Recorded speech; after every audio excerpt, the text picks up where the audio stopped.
Our next story is from Algeria. It is Africa's largest country by area, home to about 47 million people and a major oil and natural gas exporter.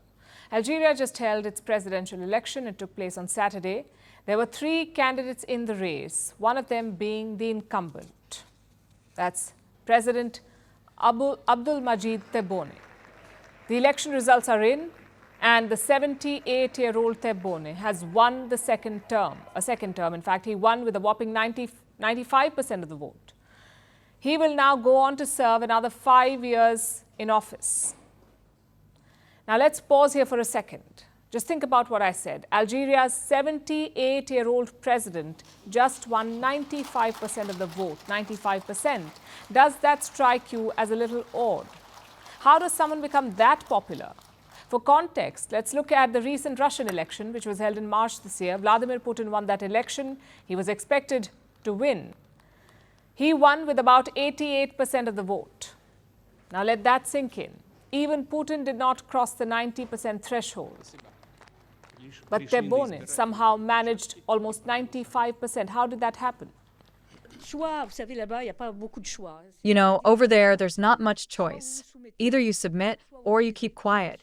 Silence, or you go to prison, or you go into exile. There aren't many other choices. That's a bleak assessment, but accurate.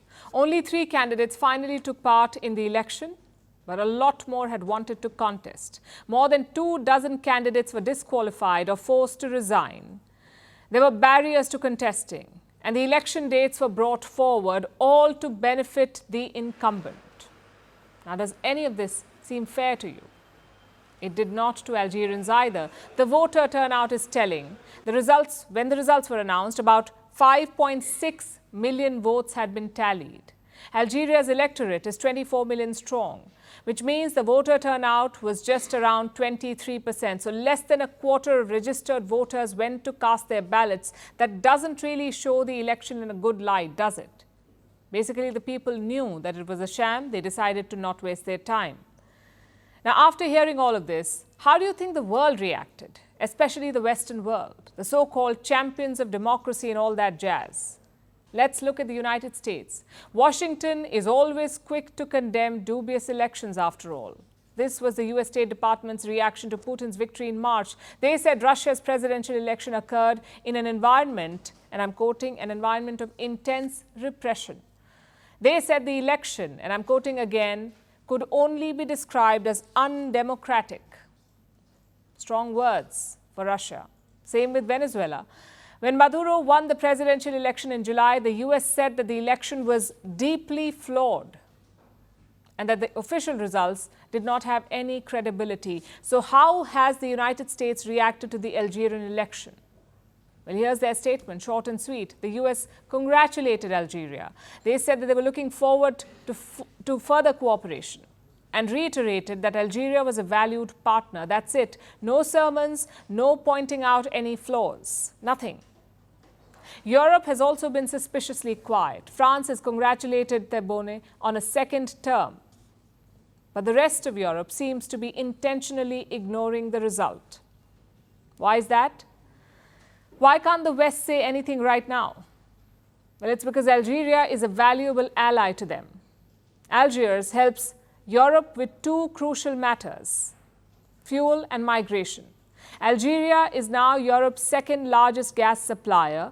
This has happened in the last 2 years, since Russia invaded Ukraine. Europe needed an alternative for Russian gas, so they tied up with Algeria. Now they have to keep their mouth shut or risk another fuel crisis. So that's the first reason why they won't say anything to Algeria. The second reason is migration. Europe is facing a migrant overload. Thousands try to enter Europe illegally every year, often by crossing the Mediterranean Sea. Their point of departure is usually North Africa, or countries like Algeria, neighboring Tunisia and Morocco. So Europe has been trying to get these countries to help stop the migration. It has signed deals with them and given millions in exchange for stopping the migrants. Basically, the North African nations are doing Europe's dirty work, acting like Europe's bouncers and stopping migrants from crossing into the Mediterranean. This gives countries like Algeria even more leverage. Europe knows that too many sermons could backfire. Algeria could open the floodgates. And that is why Europe is not saying anything, and why Big Brother America is actually cheering Algeria on. The West keeps pretending to be the champion of democracy, but they actually do not mind autocrats as long as the autocrat works for Western interests. Another classic case of Western hypocrisy.